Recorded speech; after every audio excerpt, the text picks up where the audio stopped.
Because of the amusement factor and because, well, dogs, okay? And the other was Cardano for different reasons, because it appealed to my it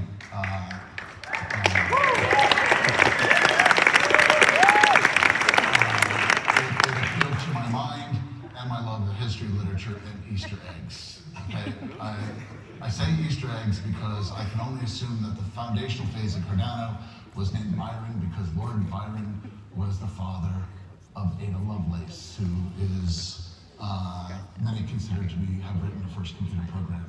So, in other words, without Byron, there could have been no Ada. So I love that. And also, he wrote my favorite poem, She Walks in Beauty. Like the night. Yeah. Yes. I love that too. However, it wasn't just the cleverness that appealed to me. Cardano's emphasis on security and robustness over speed to market also seems smart. After all, Apple is rarely the first to market, okay? It just gets it right. In a world of hacks and rug pulls, if governments and major institutions are ever gonna move to a blockchain, they're gonna choose one for robustness and security, so Cardano's passion for peer-reviewed tech seems smart to me. And this leads me to Cardano's efforts in Africa. Again, this made sense for several reasons, besides being a huge untapped market. One, assuming it's successful, it will serve as proof of concept for the world to see. Two, it fulfills Cardano's commitment to local empowerment, as signaled by the Shelley phase of your development plan, as Percy Shelley was all about taking power from the elites and giving it to everyone everywhere. And three, to obtain all that robustness and security, Cardano is written in Haskell, a very precise but relatively difficult programming language to learn. If Cardano is to fulfill its ambitions, it needs a lot more people trained in Haskell. In 2019, Input-Output organized training for female developers in Ethiopia to learn how to write Haskell. So voila, shortage of Haskell-trained developers on the way to being solved. So by helping Ethiopia, Cardano is helping itself in multiple ways. Like the best solutions in math, it's elegant. Girolamo Cardano would have approved. Now on to my questions. No, you can just keep going.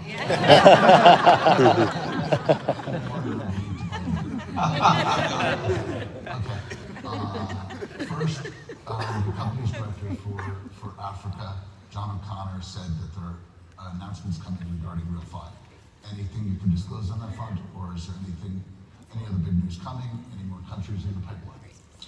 So I think the best way of thinking about it concisely, because I know we have limited time, is that you have to break this problem into three sub-problems. So we'd like to start at the very top, this concept of applications and the use cases like microfinance or remittances and so forth. And we have some jurisdictions where we're exploring these things, like Kenya, for example, where we're working with local partners like Possession, and there's others. And we're trying to figure out how do you get people into a peer-to-peer lending situation where they can get much better rates that are not usurious. The problem is that usually when you start that process, you realize that you have deficiencies at the layer below. The identity layer, the compliance layer, the creditworthiness layer, these types of things. And they say, oh, well, we need to solve that. So that's what we're doing in Ethiopia with the Ministry of Education deal. We're trying to get credentials on a blockchain. Well, once you have that, you can go to the next step and start building everything, compliance systems, all kinds of things. But then what you find out is that sometimes when you're trying to deploy those things, there's deficiencies at the basement, which is foundational infrastructure, physical infrastructure. So there are things like telecommunications, electricity, and finally computing. So do they have cell phones? Do they have reliable access to power? Do they have telco? So there's projects and pilots in Africa in those areas. In fact, some of them are here. The World Mobile guys are there. And Zanzibar. And figuring out how do we get connectivity to the unconnected throughout Zanzibar. 2 million people. And not just the people, but also the ocean around it, because they'd like to improve the cold chain and the blue economy and so forth to avoid overfishing. So what we're trying to do is come up with a strategy of each of those three horizontals in different jurisdictions. Places like Zanzibar and Burundi, they require foundational stuff. Places like Ethiopia, that's usually already there, but you need to really then work on the core, which is identity, compliance, and reputation credit. And in places like Kenya, there's enough development that usually goes straight to the application. And what we're trying to do is build a portfolio of these things, and we're learning as they learn. These deals usually take about 3 to 7 years to do. But when you actually get them end to end, what you've done is you've built a completely parallel economy, completely new business structures. You're talking about ISPs without CEOs, power generation without centralized companies. You're talking about democratic computing. You're talking about identity where you own your own identity. You're talking about compliance that's done in a global sense, not in a local sense where it's owned by a government. And then the application side, completely peer-to-peer money and completely peer-to-peer finance. So in other words, you've just opted out of the banking system. Okay. Is there any concrete news, any announcements, anything that you want to reveal? Well, I think the lending in Kenya is probably the big thing. And we'll talk to you guys when we have a full announcement for it. And there it's going to be, we're trying to figure out how do you get a stable coin into people's hands for a marketplace that has the same user experience as Kiva. Next, a tough two-parter, and you'll be thinking dinner. Since striking the deal with Ethiopia, the reputation of the country's Nobel Peace Prize and winning prime minister has sort of nosedived. Yeah.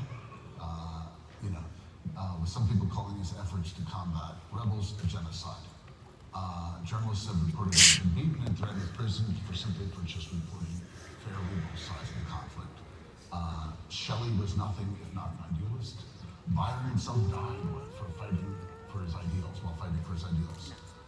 What would they have said about working for such a regime? Can you separate out helping the government with education with helping in the government with education from its conduct in the war? And the second part is, even goes even darker. Technology by itself is neither good nor bad. While we are all here excited about the possibilities of blockchain as a force for good, This is a really long question. India recently announced it was using It's like an blockchain 8-part question. to document an individual's past. Yeah. Okay? Don't forget any of the beginning of the question. Which is cringy, to say the least, but someone accused of genocide could use it for much, much worse, particularly as you move toward full decentralization in your Voltaire phase, with input-output no longer calling the shots. Instead of being used to track student performance, could it not help track prisoners or dissidents? This calls to mind the literary creation of the other famous Shelley. Does any of this worry you? Frankenstein. Can you repeat the question? So the thing that yeah, it's a good I was question. thinking that. It's a very fair question. We run the same situation, like, do you work with Saudi Arabia or not? Do you work That's with what China people or are not? saying. These That types was of a things. long question. So you look at things on a case-by-case, facts and circumstances basis. So in the case of this Ethiopia deal, the relationship is with the Ministry of Education. And let's really understand what's going on. The government already has the academic records. They're there. The problem is not who has them. The problem is accessibility, portability, and verification. So if you take young kids, you put them into a system where the thing the government already knows is now in their possession. What you've done is you've actually transferred the burden of showing things from the government to the student.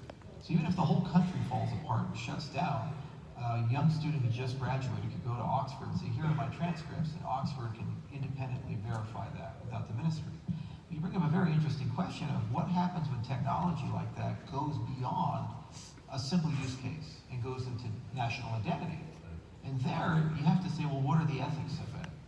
What are the checks and balances and controls? What I like about self-sovereign identity is it really doesn't say, well, identity is commanded and controlled by the government. Rather, the individual creates their own credential. That's the concept of self-sovereign identity. And then the individual has a choice of what they choose to share, to whom they choose to share it. I think it's the only way you can actually combat bad totalitarianism. You don't try to say, evil means government, you go be better and then we'll do business with you, because the people running the show are comfortable in power. You have to give the people a tool to resist what's happening real time in that circumstance. It's difficult to know exactly what's going on in places like Ethiopia. You could also look at Yemen. You could look at things in Eastern Europe. There are plenty conflict zones in the world, over 25 currently active right now. And partners we trade with on a daily basis. For example, how many people here recently bought something from China? Almost everyone in the room, probably today. 2 million people are in camps in Western China. What do you do? That's what I was thinking of. Yeah. They're using the privacy and AI to keep